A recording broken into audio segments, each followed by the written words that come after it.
Hello guys, నా పేరు Maitra Venkata. My channel ప్రకారం మన ఛానల్ సబ్స్క్రైబ్ చేసుకోకపోతే ఇప్పుడే సబ్స్క్రైబ్ చేసుకోండి. పక్కన బెల్ ఐకాన్ ఆన్లో పెట్టుకోండి. నా ఫర్దర్స్ మిస్ అవ్వకుండా చూడొచ్చు. చాలా మంది చూస్తున్నారు కానీ సబ్స్క్రైబ్ చేసుకోవట్లేదు. So please try to subscribe, click the bell icon also. What a match అబ్బా! బా అదిరిపోయింది. సూపరు నా భూతో నా భవిష్యత్తు. అంటే ఇంత ముందు కూడా ఇలాంటివి చూసాం కానీ ఈ ఐపీఎల్‌లో ఇదే ఫస్ట్ మ్యాచ్. సో మనకి చాలా గ్యాప్ తర్వాత ఆఫ్టర్ 1 ఇయర్ ఇలాంటి ఒక ఏమంటారు హై లెవెల్ అడ్రినలైన్ రష్ ఇచ్చే కైండ్ ఆఫ్ గేమ్‌ని విట్‌నెస్ చేశాం కదా! లిటరల్లీ మైండ్ దెంగేసింది అసలు నిజంగా మ్యాచ్. ఏమనుకోవద్దు, ఇట్లా వచ్చేసింది. బట్ నేను అంటుందేంటంటే, అసలు ఎంత ఇంటెన్స్ క్రియేట్ చేసిందంటే మ్యాచ్, లిటరల్లీ చెప్తున్నా. లాస్ట్ 15 నిమిషాలు అర్జెంట్‌గా వచ్చేస్తుంది ఒకటికి. ఎళ్ళట్లేదు నేను. ఆపుకొని కూర్చున్నా ల్యాప్‌టాప్ ముందు. అంటే అంత ఇంటెన్స్, అంత ఇంట్రెస్ట్ క్రియేట్ చేసింది లిటరల్లీ గేము. ఆ! ఏం ఆడారయ్యా అశుతోష్ శర్మ. ఇదిరా ఇంపాక్ట్ ప్లేయర్ అంటే. ఇదిరా ఇంపాక్ట్ ప్లేయర్ చూపించే ఇంపాక్ట్ అంటే. వస్తారు, ఓ 2 ఊపులు ఊపి ఎళ్ళిపోతారు కొంతమంది. ఎందుకురా? ఆ! ఇది ఇంపాక్ట్ ప్లేయర్ అంటే. ఇంపాక్ట్ ప్లేయర్ చూపించాల్సిన ఇంపాక్ట్ ఇలా ఉండాలి. ఆ! అసలు ఈ గేము ఇంకొక లెవెల్‌లో ఎందుకు కిక్కిచ్చిందంటే, ఫస్ట్ ఆఫ్ ఆల్ ఇది కెప్టెన్ స్వాపింగ్ గదా! ఈ ఎల్ఎస్‌జీ ఓనరు రాహుల్‌ని ఘోరాతి ఘోరంగా అవమానించాడు గదా! సో లాస్ట్ టైమ్ మనం చూసాం. సో అప్పుడే రాహుల్ డిసైడ్ అయిపోయాడు ఆ టీం నుంచి బయటకొచ్చేయడానికి. అండ్ వచ్చాడు, డీసీలోకొచ్చాడు. అన్‌ఫార్చునేట్‌లీ ఈ మ్యాచ్‌లో రాహుల్ లేడు. ఎందుకంటే ఇంక తన వైఫ్ ఎనీ టైమ్ డెలివరీ చెయ్యొచ్చు అని జెప్పి, డెలివరీ ఇవ్వచ్చు అని జెప్పి కొంచెం సారీ, చెయ్యొచ్చంట. అదే సారీ. అదే డెలివరీ అయ్యే అవకాశం ఉందని జెప్పి ఎళ్ళిపోయాడనమాట. సో ఒక పాప అయితే పుట్టింది. So he is very happy now. అయితే రాహుల్ లేకపోయినా రాహుల్ టీమ్ ఎల్ఎస్‌జీ మీద గెలిచింది. అది. అది గావాలిక్కడ. రాహులే యాక్చువల్ కెప్టెన్. బట్ రాహుల్ లేడు కాబట్టి ప్రస్తుతానికి అక్షర్ చేసాడు అంతే. సో నెక్స్ట్ మ్యాచ్‌కి వచ్చేస్తారంట. ఎస్ఆర్‌హెచ్‌తో ఉంది. వైజాగ్‌లోనే మళ్ళీ అది గూడా. సో ఆ మ్యాచ్ టైంకి ఎస్ఆర్‌హెచ్‌తో మ్యాచ్‌కి అయితే వచ్చేస్తారంట రాహుల్. సో నేను బేసిక్‌గా నేనేమనుకున్నానంటే ఇనీషియల్‌గా ఒకవేళ ఆల్మోస్ట్ నా కాన్ఫిడెన్స్ ఏంటంటే డీసీ ఓడిపోద్ది. అది కూడా దగ్గర దగ్గరకు 60 రన్‌ల తేడాతో ఓడిపోద్దనే కాన్ఫిడెంట్‌లోనే ఉన్నాను నేను. మొదటి నుంచి కూడా. మ్యాచ్ ఒక 5 వికెట్లు పడిపోయిన దగ్గర నుంచి. ఏముంది 64కి ఎంతకో పడిపోయినాయి 5 వికెట్లు. ఇంకేముంది ఇంక ఆ తర్వాత గుడ్డులే, ఇంక ఈ టీమ్ పోయినట్టేలే అనుకున్నాను నేను ఫస్ట్ మ్యాచ్. సో అప్పుడు నేనేం ప్రిపేర్ అయ్యాను మైండ్‌లో మెంటల్‌గా 65 పడిపోయినాయి 5 వికెట్లు. నేను మైండ్‌లో మెంటల్‌గా ప్రిపేర్ అయ్యిందేంటి? ఈరోజు రాహుల్ అంకుల్ గనక ఉండుంటే మీకు తగిన గుణపాఠం చెప్పేవారు. Let them know uncle, let them no.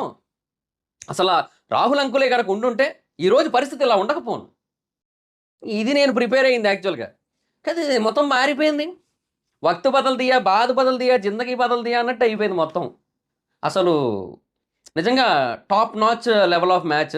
So ఇది బేసిక్‌గా నాలుగో మ్యాచ్ గదా! ఆ! అంతేనా? నాలుగో మ్యాచే. నాలుగో మ్యాచ్ ఈ లెవెల్ ఇంపాక్ట్ ఇచ్చిందంటే చూసుకోండి. ఇంక తర్వాత ఎన్ని చూడబోతున్నామో మనం.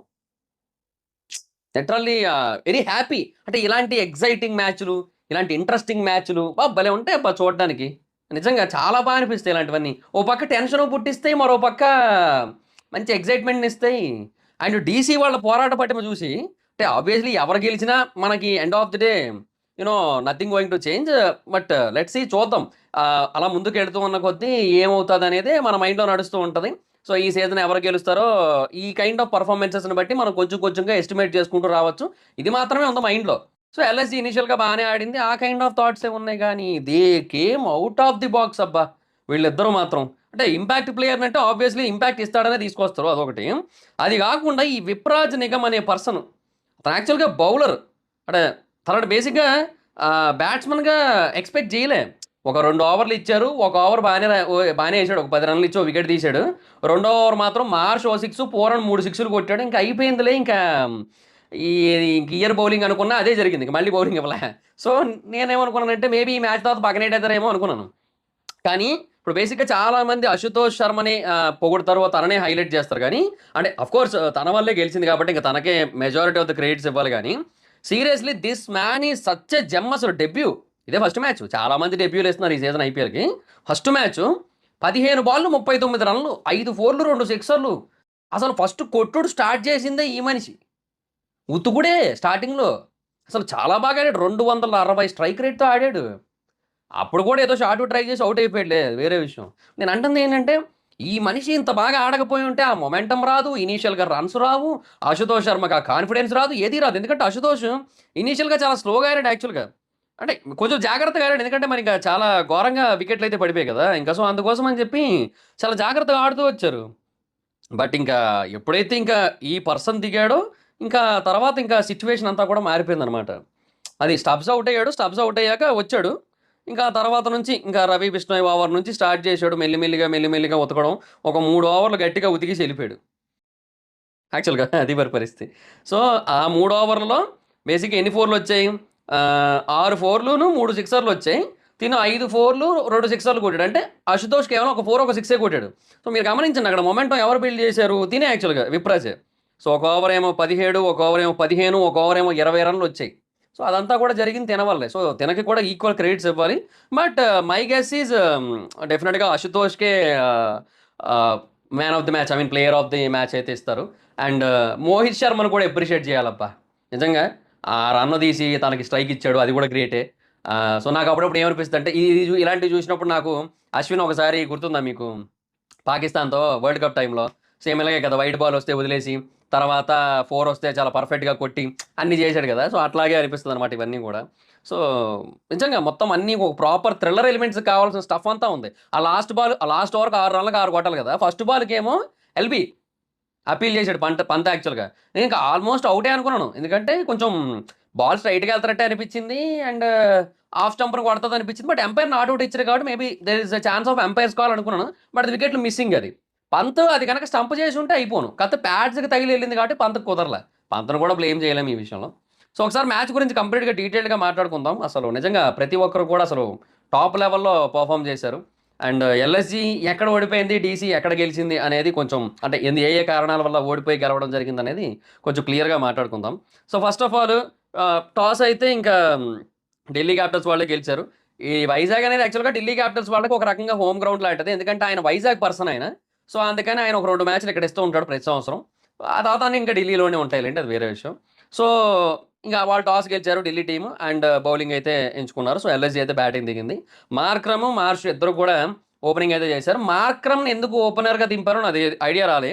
మేబీ ప్రాపర్ ఓపెనర్ ఎవరు లేకపోవడం వల్లేమో. బట్ నాకేమనిపించిందంటే బెటర్ దాన్ మార్క్రమ్ పంత్ ఓపెనింగ్‌కి వచ్చుండొచ్చు కదా! అనిపించింది నాకు. మీరేమంటారు? అంటే బేసిక్‌గా Pant is a very hard hitter. Hard hitter అని కూడా కాదు. ఇంటెలిజెంట్ హిట్టర్ యాక్చువల్‌గా.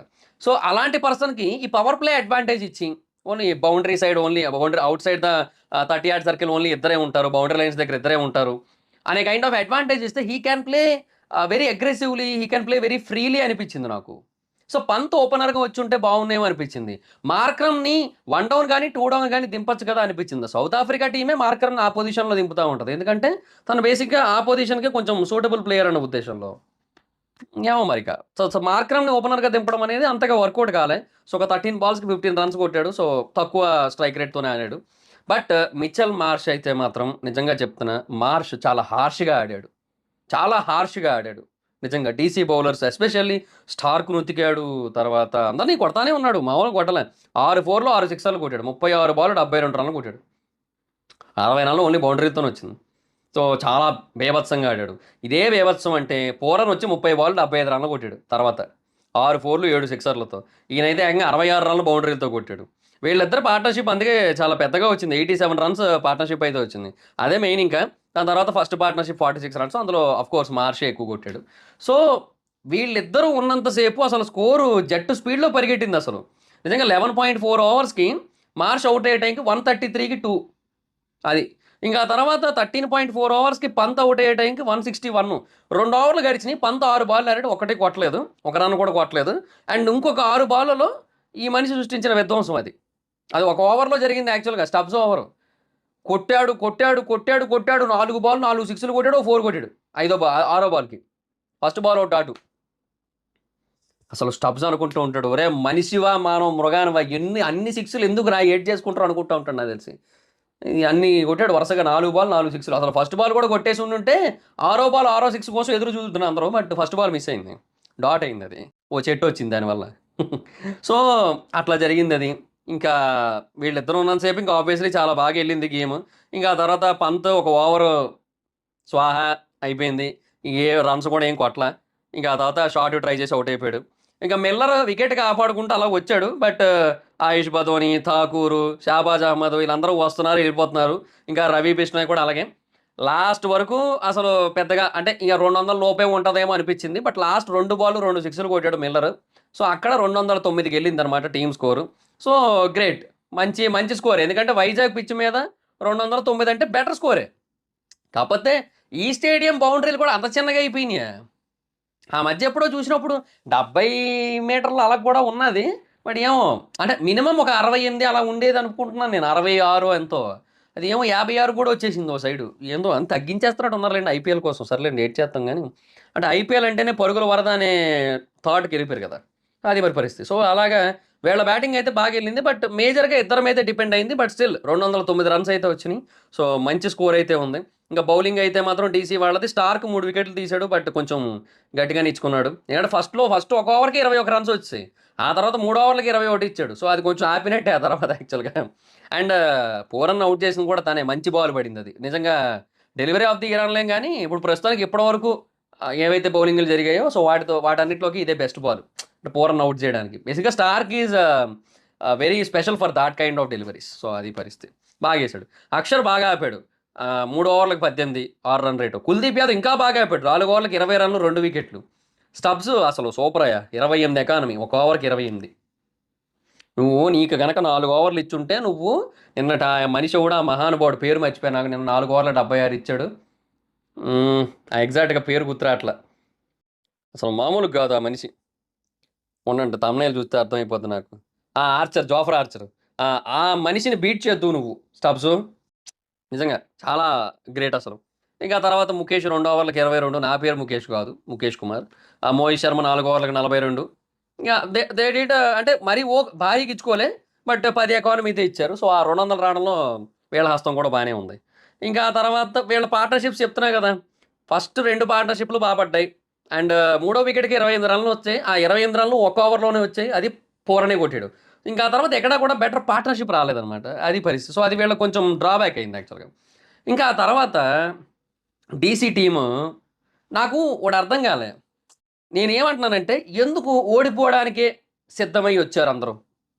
ఈ డీసీ ఓపెనర్‌లు, ఆ తర్వాత వచ్చిన బ్యాట్స్‌మన్స్ ఎక్సెప్ట్ డూప్లెసిస్ మిగతా వాళ్ళందరూ గూడా. ఎందుకు మ్యాచ్ ఆళ్ళకి ఇచ్చేద్దాం అన్నట్టే వచ్చారు. వస్తున్నారు, ఎళ్ళిపోతున్నారు. వస్తున్నారు, ఎళ్ళిపోతున్నారు. ఏందది? వాళ్ళ 3 వికెట్లు ఎప్పుడు పడిపోయినాయి? 7 రన్‌లకు పడిపోయినాయి. ఎట్లా ఇట్లయితే? ఆఫ్‌కోర్స్ శార్దూల్ ఠాకూర్ కొన్ని కొన్ని సార్లు బానే బౌలింగ్ ఏస్తాడు. సో, ఇంకా ఆబ్వియస్‌లీ ఓకే. పడ్డాయి అనుకుందాం. బట్ స్టార్టింగ్‌లోనే విపరీతమైన ఆత్రం. జేక్ ఫ్రాసర్ ఎప్పుడు ఇంతే. ఉంటే ఉతుకుతాడు. లేదంటే వెంటనే స్టార్టింగ్‌లోనే ఔట్ అయిపోతారు. అదో పంచాయితీ ఆ మనిషితో. సో, ఇంకా 2 బాల్స్ 1 రన్ కొట్టి ఔట్ అయిపోయాడు. తర్వాత పోరలొచ్చి ఇంకో 2 బాల్లు ఆడి తను కూడా ఔట్ అయిపోయాడు. తర్వాత సమీర్ రిజ్వీ 4 బాల్లు 4 రన్‌లు. సో, అలా ముగ్గురు ఎళ్ళిపోయారనమాట. ఇలా రావడం, అలా ఎళ్ళిపోవడం. అదే జరిగింది. ఆ తర్వాత కొద్దిసేపటి వరకు డూప్లెసిస్, అక్షర్ పటేల్ ఇద్దరు హోల్డ్ చేశారు. ఓకే. కొంచెం పార్ట్నర్‌షిప్ బిల్డ్ అవుతుందనుకున్న టైంకి అక్షర్ పటేల్ ఏదో స్వీప్‌కి ట్రై చేసి ఔట్ అయిపోయాడు. అక్షర్ పటేల్ అంటే బేసిక్‌గా ఇప్పుడు తన మీద కొంచెం ఏమంటారు డిపెండెన్సీ ఎక్కువుంది. అండ్ అదే లాస్ట్ ఓవర్ పవర్ ప్లేలో. అక్షర్ పటేల్ అలా ఆడడానికి కూడా there is a reason. Power ప్లేలో ఇంకా అదే లాస్ట్ ఓవర్. ఇంకా ఆడకపోతే ఇంక ఏముందిలే. తర్వాత అంతా ఫీల్డ్ రిస్ట్రిక్షన్స్ మారిపోతాయి కదా! అని ఉంటది కాబట్టి సో, ఆడడానికి ట్రై చేసాడు కానీ మరీ తిన్నంగా తొక్కలిచి పండు చేతిలో పెట్టినట్టు పోయి పోయి పూరన్ చేతిలో పెట్టాలి తిన్నంగా. చూసుకోవాలి గదా! అబ్బే! ఔట్ అయిపోయాడు. తర్వాత డూప్లెసిస్ ఏదో కొంచెం ఆడుతున్నాడు అనుకునే టైంకి డూప్లెసిస్ కూడా ఔట్ అయిపోయాడు. బదోని దాంట్లో తన ఫస్ట్ ఓవర్‌లోనే ట్రై చేశాడు. ఆల్మోస్ట్ 6 అనుకున్నాను. గాల్లో పైకి ఎక్కువ ఎగిరింది గానీ డిస్టెన్స్ ఎళ్ళలేదు. అది ప్రాబ్లమ్. సో, డూప్లెసిస్ ఔట్ అయిపోయాడు. ఆ తర్వాత స్టబ్స్, అశుతోష్ శర్మ వీళ్ళిద్దరూ కూడా కొద్దిసేపు వికెట్లు పడకుండా కాపాడారు. అందుకే వాళ్ళ పార్ట్నర్‌షిప్ కూడా చూడండి పెద్ద ఫాస్ట్ ఉండదు. 35 బాల్లు 48 రన్‌లు ఉంది. అంటే ఎక్కువ స్పీడ్ ఎళ్ళలే. అశుతోష్ శర్మ 16 బాల్ 16 కొట్టాడు. స్టబ్స్ ఏమో 19 బాల్ 31 కొట్టాడు. కాదు స్టబ్స్ నాకు అర్థం కాదు. ఇప్పుడు okay. Team require sixes. I know. టీమ్‌కి సిక్స్‌లు కావాలి. నేను ఒప్పుకుంటా. ఓ బాల్ 6 కొట్టావు. రెండో బాల్ 6 కొట్టాలని ఉంది నీకు. కానీ అది బాధ్యతతో కొట్టాలి. కోపంతో కాదు. కోపంతో కొట్టబట్టే చూడు బంతి బయటికి పోయింది. స్టేడియం బయటికెళ్ళిపోయింది. అది ఎటు పోయిందది? పోయి పోయి పార్కింగ్ సైడ్ పడతదది. మీ బస్సులే ఉంటాయి ఆడ. హ్మ్. పోయి ఆ బస్సు మీద పడుంటది నాకు తెలిసి. అర్థం వేస్టు. ఆ! అది గాక బాల్ పోయిందని కొత్త బాల్ తెచ్చారు. పాత బాల్‌కైతే గ్రిప్ ఉండకపోను బౌలర్‌కి. కొత్త బాల్ వచ్చేసరికి ఆడు మంచి గ్రిప్ ఏసుకొనొచ్చి ఔట్ చేసేసాడు నిన్ను. అవసరమా అది? అవసరమా అని అడుగుతున్నా అధ్యక్ష. అలా అవుట్ అయిపోయాడు స్టబ్స్. సో, బాల్ బయటకి కొడిసి అవుట్ అయిపోయాడు. అంటే బాల్ బయటకి కొడిసాడు. కొత్త బాల్ వచ్చింది. అవుట్ అయిపోయాడనమాట. సో, మన దగ్గర చిన్నప్పుడు మనం ఆడుకునేవాళ్ళం కదా!